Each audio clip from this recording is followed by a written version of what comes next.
श्रीत कमला कुच मंगला द्रुता कुंडला कलित ललित वनमाला जय जय देव हरे हरे जय जय देव हरे। इस सुमधुर काव्य गीत का नाम है गीत गोविंद, जिसके रचयिता ओडिशा के एक महान वैष्णव भक्त श्री जयदेव गोस्वामी जी ने की थी।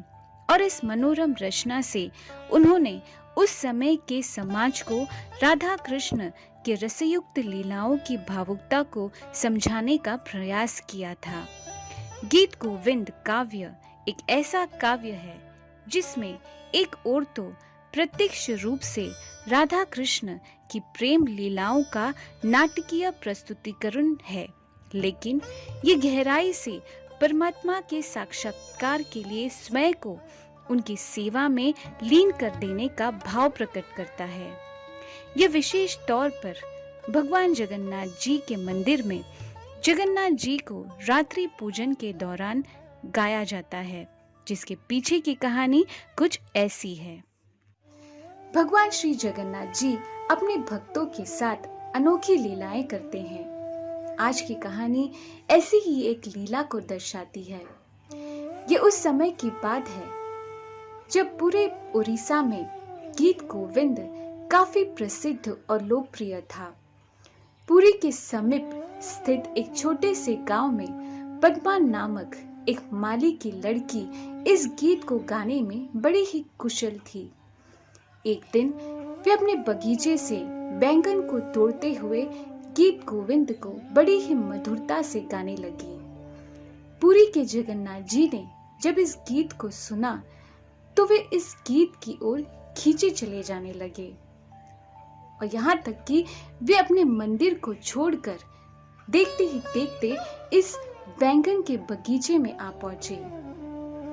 वे इस गीत में इतने डूबे हुए थे कि उन्हें जरा भी भान नहीं था कि उनकी धोती फट रही है, उनका अंग वस्त्र गिर रहा है। इस गीत को सुनने में वे पूरी तरह से मंत्र मुक्त हो चुके थे। थोड़ी देर बाद पद्मा बैंगन को अपनी टोकरी में भरकर उस बगीचे से निकल गई। उस समय जगन्नाथ जी को होश आता है कि अभी मंगल आरती का समय है और उन्हें शीघ्र ही मंदिर लौट जाना चाहिए। मंगल आरती के समय पुजारियों ने देखा कि भगवान जगन्नाथ जी के कपड़े फटे हुए हैं और उनका अंग वस्त्र भी कहीं दिख नहीं रहा। पूरे गर्भगृह में कपड़ों के टुकड़े इधर उधर पड़े हुए हैं। चिंतित होकर उन्होंने यह बात पुरी के राजा को सूचित किया। पुरी के राजा ने इस घटना को बड़ा ही अशुभ माना और उन्होंने कठिन उपवास कर भगवान जगन्नाथ जी से अपनी सेवा में किए हुए कोई भी अपराध की क्षमा याचना की। उस समय जगन्नाथ जी राजा के सपने में आए और उनसे कहा कि हे राजन, तुम्हें चिंता करने की जरा भी आवश्यकता नहीं है, क्योंकि पिछले रात मैं पुरी के समीप स्थित एक छोटे से गांव में एक छोटी सी कन्या गीत गोविंद गा रही थी।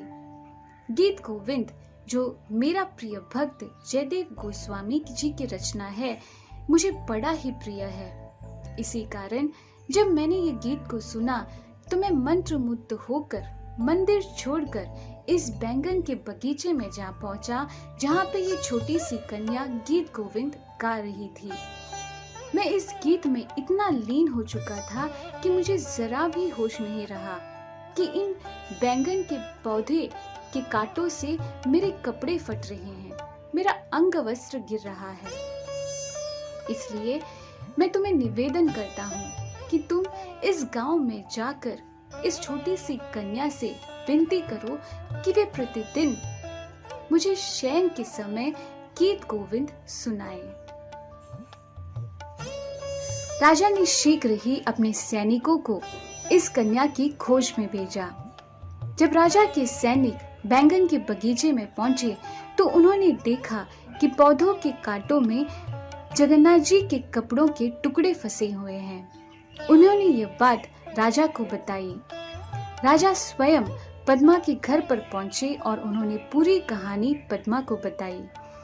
उन्होंने पद्मा से निवेदन किया कि वे प्रतिदिन आकर जगन्नाथ जी के लिए गीत गोविंद गाए। आनंद विभोर होकर पद्मा इस बात के लिए तैयार हो जाती है। राजा ने निर्देश दिया कि पद्मा की सारी रहने की व्यवस्था पुरी में की जाए और पुरी के जगन्नाथ मंदिर में आज तक भगवान के शयन के समय गीत गोविंद को बड़े ही भक्ति पूर्वक गाया जाता है। इस कथा से हमें यह सीख मिलती है कि भगवान जगन्नाथ जी कितने भावग्राही हैं, कितने भक्त वत्सल हैं। शुद्ध भक्ति और प्रेम से किए हुए सेवा उन्हें अत्यधिक प्रिय है। उम्मीद है आज ये कथा आप सभी को पसंद आई होगी। इसी के साथ विदा लेती हूँ। नमस्कार।